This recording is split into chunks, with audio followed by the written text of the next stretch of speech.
Okay, so it's the right one that we've been having the problems with for this particular client. So we'll get you to just pick up your, that's your left leg. Yep, I'm right now. So just roll back for me. Done. Terrific. Now, when we're doing the Thomas test, really important that we just get a couple of things straight, and that is what's happening with the lumbar spine. So if this particular person's coming in and they've got lumbar lordosis, hyperlordosis, so an increased curve in that thoracic, that lumbar spine, we need to clear that out, because we're not going to get a true indication of what's happening with the actual hip flexors, okay? It may indicate that we're obviously getting. So to do that, how I work out whether or not they've got that hyperlordosis is obviously that we're doing, we can do an observation, looking at their pelvis, but whether or not I can slip my hand underneath their lumbar spine while they're lying on the table, okay? So I'm lucky in the fact that I can't, I've got to push my way in there, but if, let's just say for instance that Cam did have a hyperlordosis, then I'd obviously have to flatten that out, okay? And then that's where he'd hold that, okay? So he's all right, he's not too bad. So I'm just going to put my hand in the nice curve of his lumbar spine and take it up until it flattens out on my hand. And I want you to hold that there, Cam, if that's all right. Beautiful. Okay, so we're looking at what's happening with our hip flexor, iliopsoas group. We're also looking at what's happening with the rec fem, and to a marginal degree what's happening with TFL. So if we're looking at a tight psoas, then obviously we're going to be looking at something like that. Okay, so it's above the parallel of the table. Now once again, this depends on the athletes and the people that you're treating. When I was working with the Australian Rules Footy Club, they needed to have probably about that much range, okay, in their hip flexors, because they're running and they're kicking, so they need really good flexibility through their hip flexors. But if you're dealing with someone else that doesn't need that hip flexor, then something along the lines of just being parallel is actually acceptable, okay? So you have to manage it depending on what sort of athlete and what sort of person you're treating. Okay. If the leg's straight, it tends to point out, like it does a little bit with Cam here, then the rec fem is probably more the structure that's tight. And then if we're getting that lateral deviation away from the pelvis, the midline, then obviously the TFL is the one that's creating more of the tightness. And then sometimes we have the beautiful yes, yes, and all of them, okay? But you don't. You only see that from time to time. So he doesn't necessarily have a tight psoas from my point of view, but what I'm also more interested is what happens when I load it and when I stretch it. Do I get feedback straight away with it, meaning that it feels tight, or can I play with the range of movement? And that's how I ascertain whether or not it's actually quite tight. So I'm holding here and I'm just pushing down, and just let me know, do you feel a stretch at all or anything? Yep. Whereabouts do you feel that, Cam? So in this area here or down here? More on the groin. More on the groin, more here. So that being the case, what that indicates to me is that potentially he's getting really tight, and he is tight fascially over at the attachment. So our iliopsoas comes down and it attaches into the lesser trochanter. Well done. 10 points. You get another prize. Onto that lesser trochanter, and it's there that it can actually get quite tight. So that's where, when sometimes we've got people coming in with a tight psoas that sits up here, it's not necessarily the belly of the muscle that's tight, but it's at the attachment. So what we do here, and I might as well demonstrate this now while I've got him in this position as opposed to getting him back up again, is the technique to offload the attachment tightness. You all right with this? Yep. Okay, so what we do is we find the lesser trochanter, okay, the attachment. Shouldn't be hard to do. It's poking up because of the position we have it in at the moment. That's about it there, isn't it? Now what I'm doing here, is that better? You can see that? What we're doing here is just cross fibre work over the attachment, okay, for about 10 seconds. 2, 3, 4, 5, 6. How are you going with that? It's the opposite of pleasant. Yep. It stings. Relax, okay? Then push it down. Beautiful. So you usually will get about a good 5 degrees out of this change. Just hold on. All right, there we go. There, you're right. Okay, now we do this roughly around about 20 times. No, we don't. We do it 3 times. 2, 3, 4, 5, 6. Beautiful. Okay. See it's dropping away?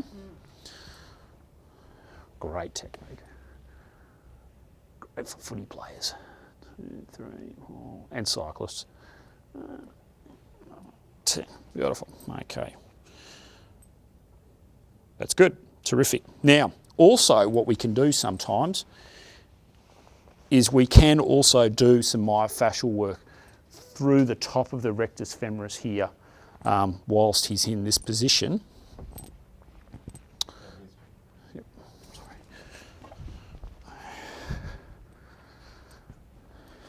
You all right there? Yeah.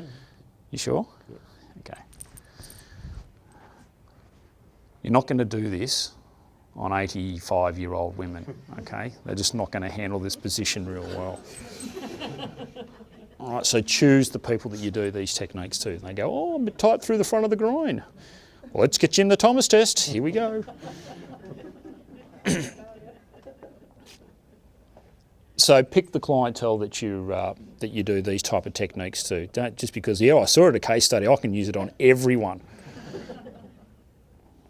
Make sure that they can hold the position, they've got the strength and endurance to hold the position, and also make sure that it is a comfortable position for them to hold it, that it's just not irritating.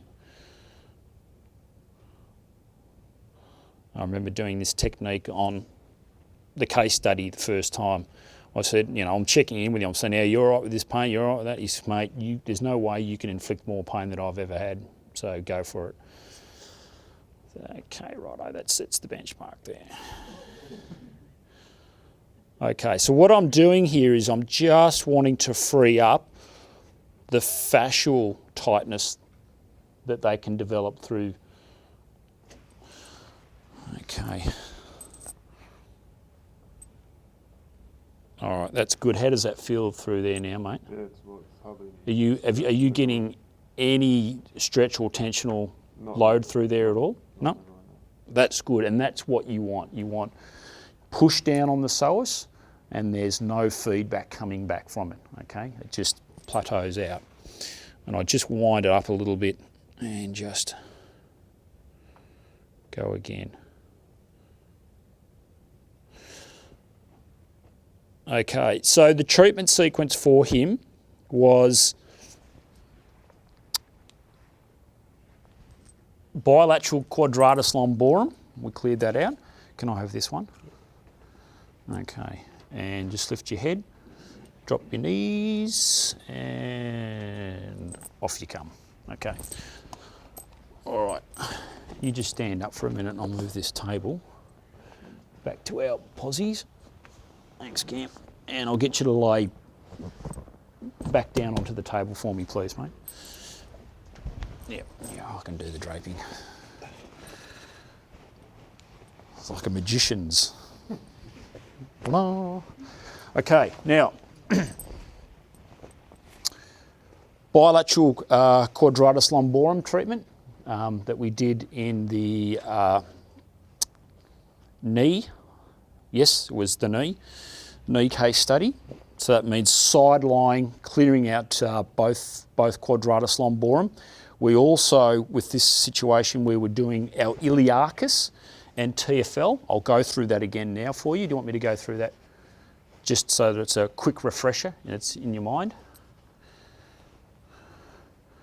Now just remember with TFL, if you've got someone coming in and they have a really aggravated If they have a really aggravated TFL, meaning the fact that if just a small amount of palpation and you get a lot of resistance and you get a lot of pain referral, why is that TFL switched on?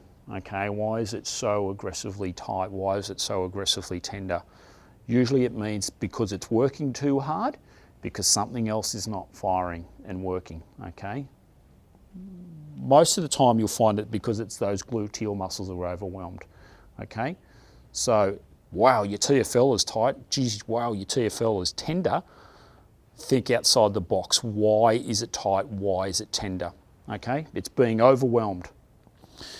So, glute med, but we need to clear it out, and usually when it gets tight and tender, it'll restrict our internal rotation of our hip. Okay, so that's it, is it? Great, okay, so we've got some restriction on this side. Let's look at the other side. Probably just a fraction better, but still reasonably tight. So to free it up, let's do the iliacus. Now what we can do is I'll just get you to push up against any pain on that there. That's okay. So that's obviously we're looking at a test for loading up the hip flexor. Internally rotate the the leg, and can you hold that up for me? Hold it up so he can support it. Can you push in against me? Push up. I'll push down. Anything on that? Now if it's TFL's wound up, loaded or painful, usually you'll get a positive sign on that, okay? So just clear out your hip flexor, resisted hip flexion, and then TFL. Okay, so we're going to do just a little bit of work on iliacus first.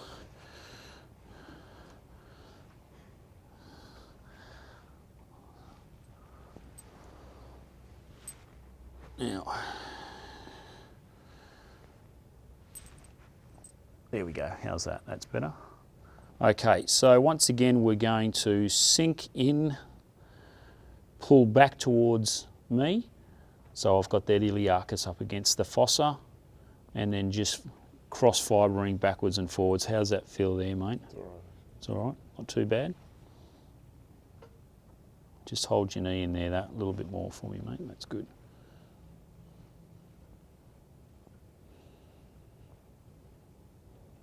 All right, and then I'm coming backwards towards me.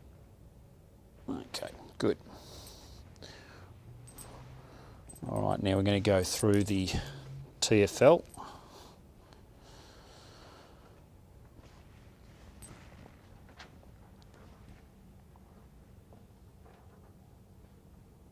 Strip the length of the TFL, engaging the posterior fibres, so I'm pushing the knee over so I can pick up the posterior fibres of the TFL and all that fascia as well.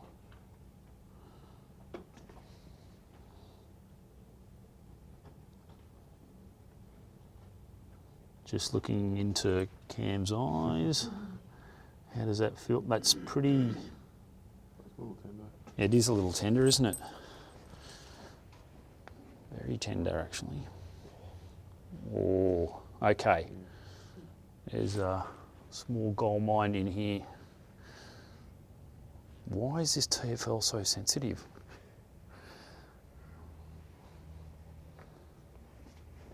Okay.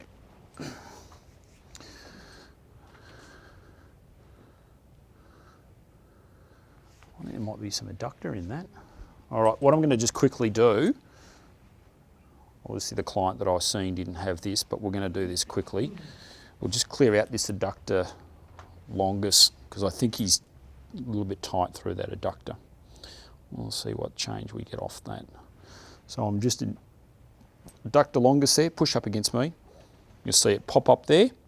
So we've got the adductor longus there, relax, relax, relax. Off there, which is also really important, is our adductor magnus, which lies in through that area there. Giant muscle. If you ever get people coming in with hamstring range of movement restriction, straight leg raise stuff. And you can work on their hamstrings till the cows come home, you don't get any improvement. Swap your focus to the adductor magnus, because I'll guarantee you that it's those adductor magnus that will be tight and restricting the range of movement for the hamstrings. In particular, the trigger points. Now the trigger points lie right below the ischial tuberosity, so it's in a reasonably provocative area. If we were to palpate them here, it's right up here. So it's a fair amount of informed consent with that. You need to know exactly why they're working there and where you're going to work. Okay. Otherwise, it can get a little bit confusing.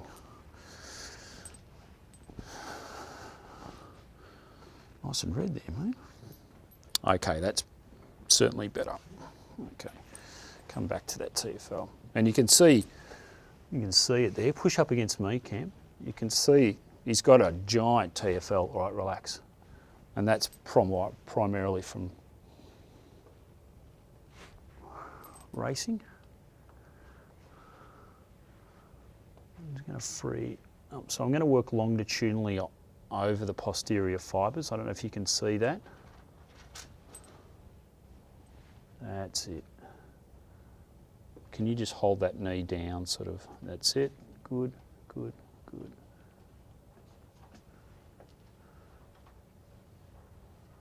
All right. Good. Okay, relax. Okay. All right, so that's that internal rotation. We can keep working through that and try and offload it. Now, TFL bilateral. So we'll also clear out the obers, but I want to go through the glute max with you as well. So we'll get you to turn over onto that side for me, Cameron. So glute max, pretty important muscle, glute max, especially when we're talking about and treating sacroiliac joint dysfunction from a soft tissue point of view.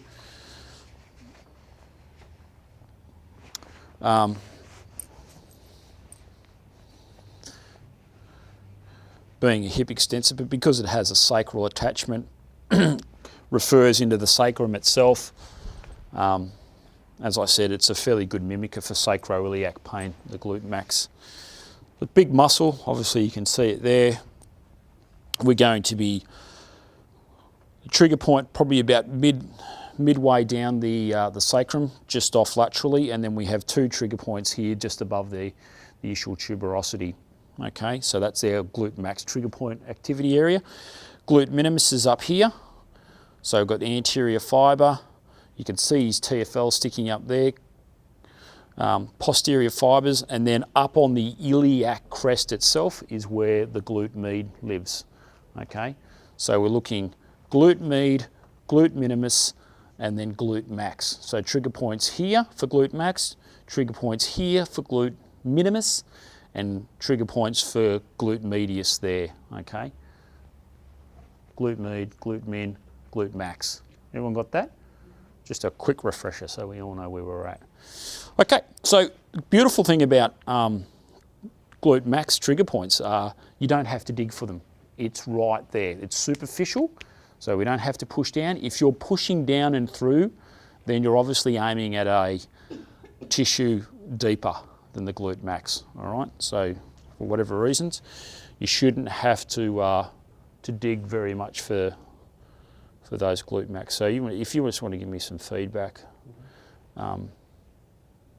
Yeah, it's Kim? right. Yep, feels all right.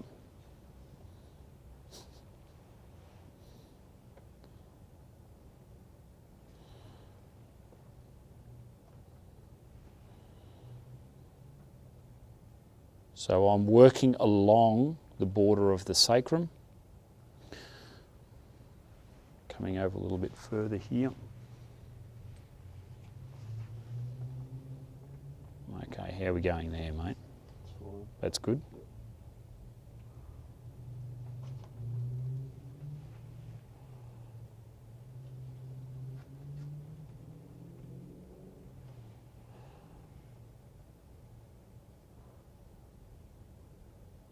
And because it's on stretch, if he had significant trigger point activity, you'll be able to find these trigger points quite easy. But Cameron seems to be not too bad. Feel all right? Yeah. Yep, good. Okay, come down, make sure that we clear out the two that lie just above the ischial tuberosity. There's our ischial tuberosity there. Flick over the hamstring attachment, come above. Adductor magnus is about in up there. So we're going to come just at this lower portion here and pick up these glute max. Okay, so I'm coming in with an elbow. Oh, I can't do that, can I?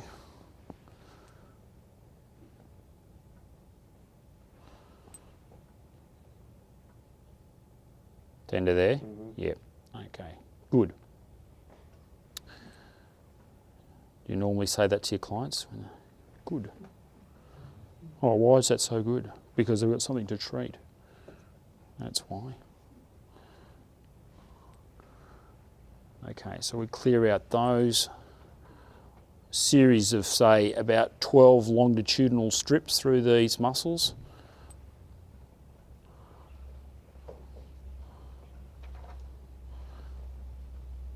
Okay, that's good. And that's all we need to do. That's glute max out of the way. And we can do some fascial work, but I do that from the opposite side.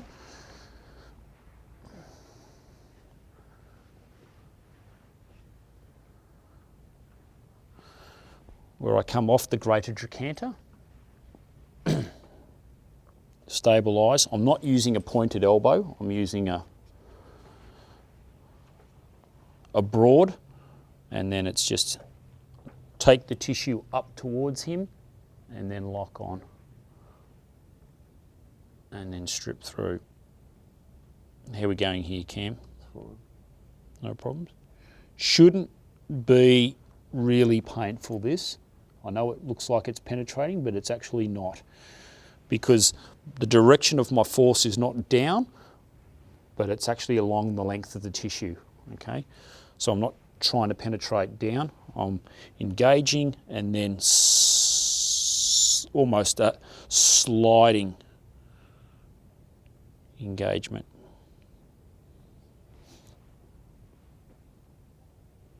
That's all right. Now, if you were to try and work piriformis, which is a deep muscle, then you're going to really struggle to get through piriformis, because you've got all the superficial tissue on stretch, so it's pushing everything up and pushing you away from that. You can certainly try and work it through that, but you're not going to probably get much influence. Now, what I also like to do as well, because this is sacroiliac and we've got all the fascia around the sacrum as well, we need to clear that out. Now, what we'll do, I'll show you how we'll do that. We'll get you to lie onto your back for us. Now, this is a functional approach into the point. What I'm going to do is I'm going to wind up his external rotators, and I'm going to try and work out where he feels tightness fascially. And then we'll work on that through the range of movement to try and free up his external rotation, okay? So, take the leg up into knee flexion, bring the knee across so you're over the midline, okay, of the body, and then bring in internal rotation. Tell me when you start to feel a stretch, Cam.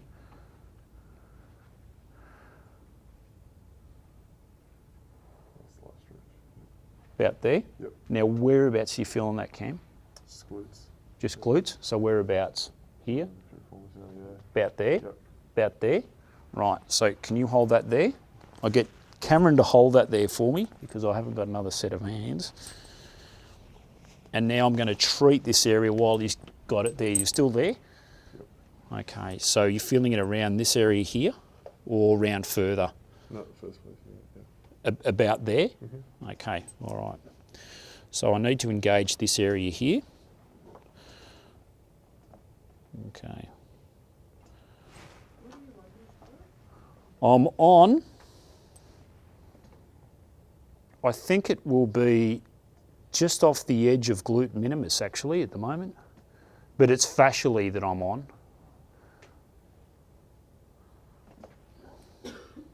You're right there, you still got it? Yeah, still got it, yeah.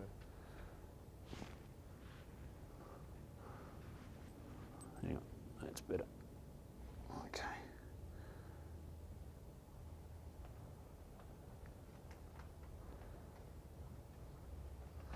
So I'm trying to challenge the fascial tissue here whilst it's on stretch. Okay, good. Because if you've got this anterior rotation,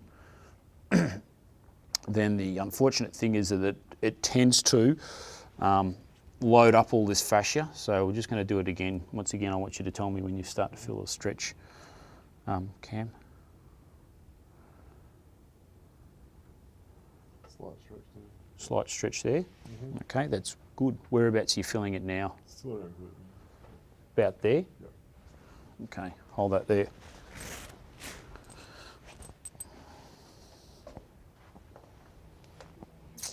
Round there. Yep.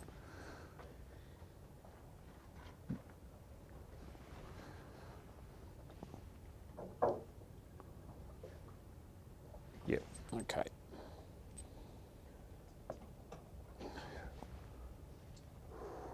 Breathing. Good boy. Okay, good. So you'll notice we're getting just a little bit more range with this as we go. Each time we should just pick up a little bit more range of movement, even if it's just passively at the end of the range. Because what it means is if we can get any increase in range of movement, it's obviously going to make a difference in function. Just the smallest amount of change in range of movement can make a big difference in function.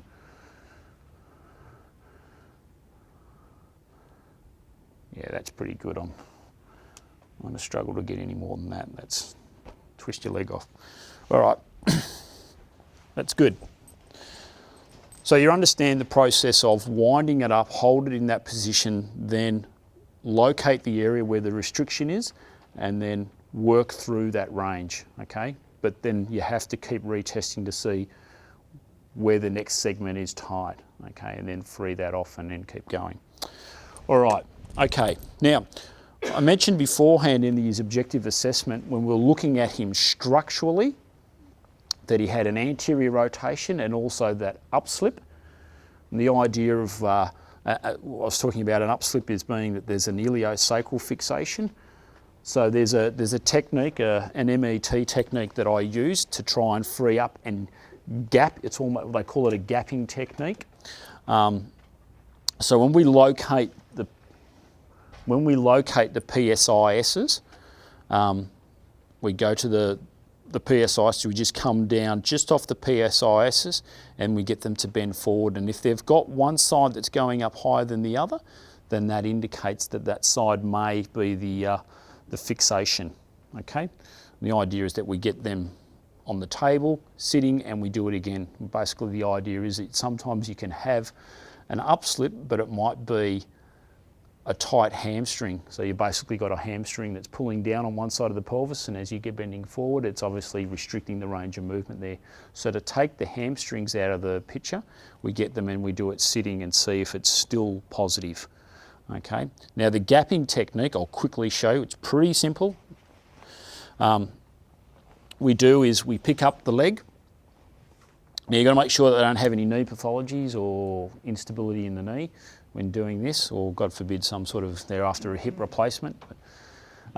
So we're bringing the leg down, okay, and onto the table, okay, and then we just add a little bit of force as we do it. So we do about 3 or 4 of these, 2, 3, 4, 5, okay. So we just give it a little tug just on the end range. So as it comes down here, we just do a movement. It's not a manipulation, there's no high velocity thrust or anything. And then back into hip flexion and press down, and just got our hands at the back of the sacroiliac joint, just to see if there's movement back in that area there. Okay. Now, usually that'll be enough just to gap that area and stop that fixation, but then you have to obviously treatment. If they've had the upslip for a long time, more than likely what happens is they'll have a structural restriction. So you send them off to the chiro or the physio or whoever you use to treat structural restrictions. But you've got to make sure that that's cleared out. All right, we've done that. So we've done our Thomas test, our glute max, glute med, obviously QL, iliolumbar ligament. Okay. How many here of you, just hands up, have treated the iliolumbar ligament just out of... Yep, good, okay, all right. Just lift your head, mate, and then we'll get you to spin over onto your front for us if you could. Beautiful. Okay, so I was taught this technique by a physio colleague of mine.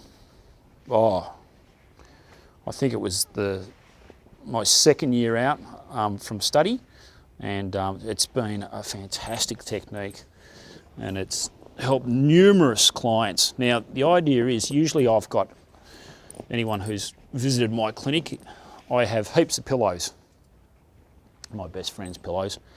I don't necessarily use a bolster like this, but I'll have a pillow, probably a reasonably thin pillow. Just slide it underneath the leg that you're going to do the iliolumbar mobilisations on, and it just puts the hip into extension. And then grab your towel, and we move to the iliolumbar ligament. So, okay, let's just revisit the anatomy. Coming down, so the buttock fold starts there, so our L5 is going to be around about there. Okay, iliac crest comes around here. Palpate your iliac crest. Coming down, L5 is there, ilium's there, so the ligament's going to fall in that space. It occupies that space right there. And it's in here, that's where we do the work, okay? And it's here that they'll have the pain. Okay, so you've got to palpate in that area, and you'll elicit obviously a reaction. Now, what I do first is I do some deep longitudinal stripping first. Just put a little bit of myolube there. Good. There's your surgery. Maybe you can see that there, but that's where he's had the sural nerve release. So, you've got bony prominence on one side, bony prominence on the other side, fall in between the two, and you're in that little gap there. It's like a little pocket almost, like a V pocket, comes down like that. Okay, so pick up the bottom of that V pocket and work up towards.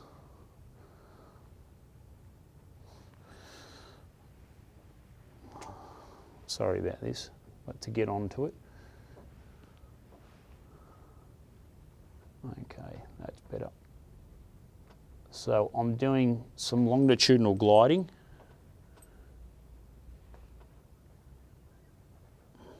Along the length of it.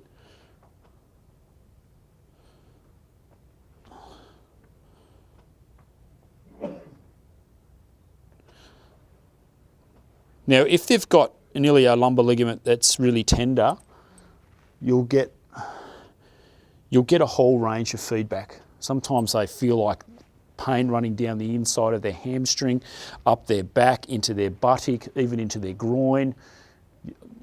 Sometimes it's different for every person, or it'll just be really painful there. And then once we've finished some longitudinal gliding, then we just do some grade 1 mobilisations over that ligament. Okay, just like that.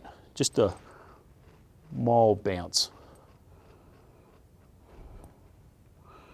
like so. And once they've had this work done, and they've had that iliolumbar pain, they'll get back up and they should feel really, really good through that area almost immediately. But as I mentioned before in the case study, the next day they might be a bit tender. Not unusual. Okay, there we go. So once I've cleared that out there and done that, take this out and I'll do some work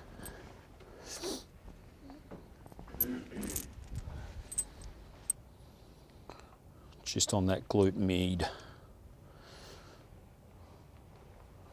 Okay, so our glute med, there's our iliac crest coming right around the top there. Glute min's going to be here. Okay, so the trigger points for our glute med are going to be here, right around the iliac crest, up high. Okay, not down here, up here. You all know that anyway, don't you? Sometimes you've just got to recheck. Okay.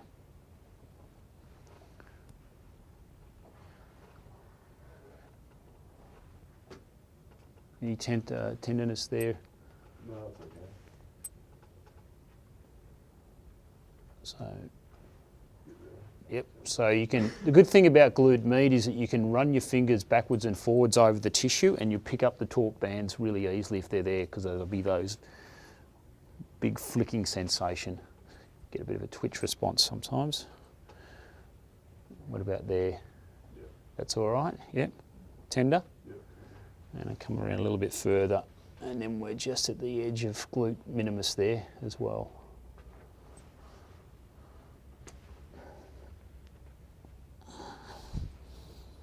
Yep, that's good.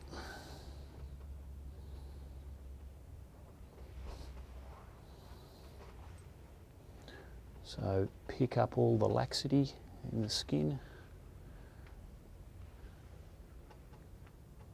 and engage.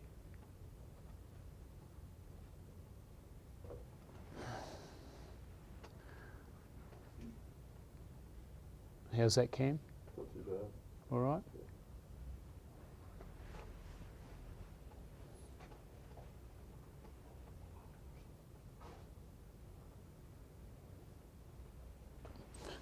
Okay, all right. So that pretty well much sums up the treatment for this person. Obviously, we get them back up. Now, after I'd done the iliolumbar ligament, because, as I mentioned beforehand, when he'd get up and then push himself out of the seat to get up, he found that he didn't have to do that pushing sensation after the iliolumbar mobs, which was a really good sign straight away that obviously we were on the right structure and we were going to get the right sort of change for it as well. Retest some of his signs and symptoms. Obviously, depending on the nature of the sensitivity around in his glutes, he was going to get some post-treatment soreness. As I said, the day after, symptoms went back up to 80%, and then we had a complete resolution on that second day, and didn't see him for, I don't know, 2-3 months. He came in with just some lumbar stiffness and stuff. It was the next time I treated him, and he's just come back this week. So, and treating for the same scenario again, I'd say. But this particular time, he'd just done some extensive work. There were some really, really large slabs. He'd been doing some commercial concreting. So it meant that they had to dig out a lot of the footings and everything themselves. So it wasn't just only the concreting, it was the digging, and it was a whole range of other things. So that means he was getting in and out of trenches. A little bit harder for him to get out of trenches than it is for us, just because of the ankle problem.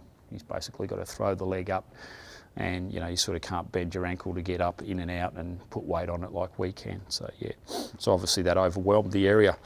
So for everyone, thank you very much for coming for the weekend. I think it's been a real success. It's been great. So many thanks for coming along.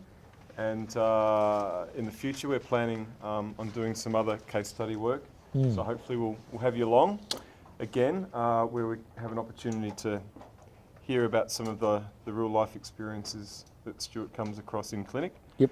and the ways that he can work with them, and hopefully impart some knowledge onto you guys. So thank you all very much for coming. Also, can I just say something? Yeah. Can I really enjoy the feedback that we get from these, because this is the first time we've done the case study series. Obviously, we want to try and make it more interactive. If you have any ideas or things that you thought that we may have missed out on, or you think that could improve it, we'd certainly love to hear it. I'm reasonably passionate about this type of presentation because it gives you the real life flavour of when you're out there treating, and more so, like I said at the very start, the decision making process that you go through. What should I treat? When should I treat it? How do I treat it? And what are my outcomes? And I think it's really difficult out there as therapists because you basically close the door and you're in there with your clients and that's it. There's not much interaction apart from you and your clientele. So when you come to one of these things, obviously you want to try and learn as much information as you can that you can then utilise in there as well. I don't perceive to know it all either as well. I'm here struggling and fumbling through the clinical experience just like you guys. But if you can set yourself limitations and knowing what you're good at and what you and the outcomes you get for your clients, you're obviously doing the best that you can. But at the end of the day, these resources are meant to try and just help you be better therapists, and makes me a better therapist doing these things as well. And I feel really passionate about this area. And when I approached Dave about this and doing this, I think it's an area where we sort of lack a little bit, especially because there's not much mentoring in our industry. So you come and do your undergraduate studies and then we ship you off out into the big wonderful world of clinical, and then you're sort of like lost for 5 years going, oh, what do I do here? Who do I refer to? And just getting to know the pathologies that you work on as well.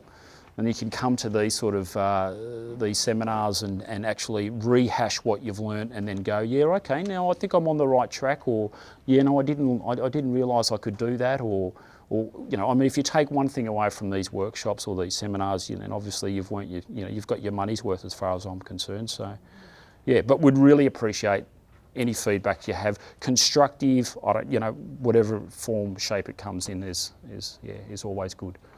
So thank you very much for being.